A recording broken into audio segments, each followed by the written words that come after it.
2 days and two consecutive lousy reports about the state of manufacturing here in the U.S. What's up, guys? I'm Nobody Special, and today I want to talk to you about the Purchasing Managers Index, or PMI. In particular, there are two different PMIs I want to look at. One came out yesterday, one came out just today, and both of them paint a pretty ugly picture for the state of manufacturing. First, let's pick up with yesterday and this report that came from S&P Global.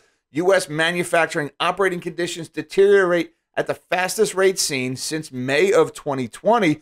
You may recall May of 2020 was a pretty lousy month for just about everybody and everything, so let's not use that as our barometer for success. But some key findings from that report: output falls at a sharper rate amid a faster drop in new orders. Inflationary pressures ease notably, take note Federal Reserve, and employment rises only fractionally. Now, yesterday, the S&P Global PMI came in at 46.2. Anything above 50 is considered economic expansion. Below 50 is considered contraction. So this is the deepest into contraction territory we've been in a long time. And I want to point out this quote from the report: the manufacturing sector posted a weak performance as 2022 was brought to a close as output and new orders contracted at sharper rates. Demand for goods dwindled as domestic orders and export sales dropped. Muted demand conditions also led to downward adjustments of stock holdings, as excess inventories built earlier in the year were depleted in lieu of further spending on inputs.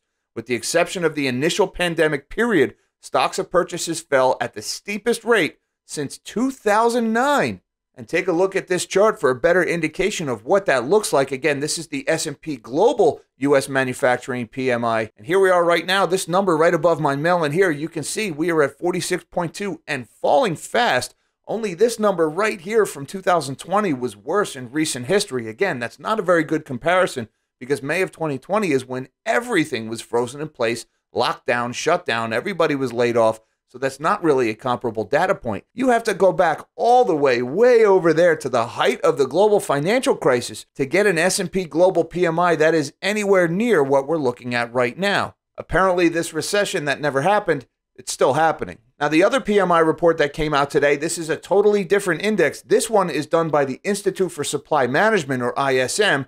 Again, they call it the Purchasing Managers Index, or the PMI. This one came out today at 48.4%. Again, any reading below 50 is considered contraction. A couple of the highlights from this report: new orders and production are contracting, backlogs are contracting, supplier deliveries are faster, which isn't surprising considering the backlogs are contracting. Raw material inventories are growing. Put a pin in that. We'll talk about that in a minute. Customers' inventories are too low, prices are decreasing, and exports and imports are contracting. All in all, a pretty ugly picture for the state of manufacturing here in the U.S. Reading directly from the report, the U.S. manufacturing sector again contracted, with the manufacturing PMI at its lowest level since the coronavirus pandemic recovery began, with Business Survey Committee panelists reporting softening new order rates over the previous 7 months. The December composite index reading reflects companies slowing their output. But it's this paragraph that I want to draw your attention to because a lot of things fell into place when I read this. Now, keep in mind the ISM PMI index tracks 15 different industries.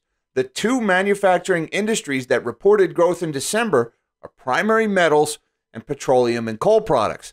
The 13 industries reporting contraction in December in the following order are wood products, fabricated metal products, chemical products, paper products, plastic and rubber products, electrical equipment, appliance and components, furniture and related products, apparel, leather and allied products, computer electronics products, machinery, food, beverage, tobacco products, transportation equipment, and miscellaneous manufacturing. So what this report is telling us that we're seeing growth in two categories, primary metals and energy, even though literally anything we would make out of that energy and metal is in contraction.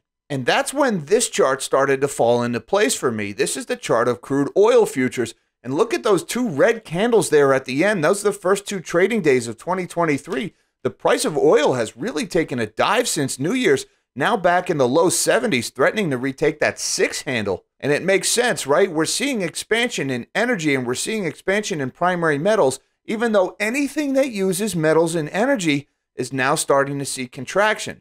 So supply and demand are moving in opposite directions when it comes to the energy markets right now. Now, I have to throw in the one caveat that we are just wrapping up the dumping of the Strategic Petroleum Reserve, so we still don't know what that's going to look like.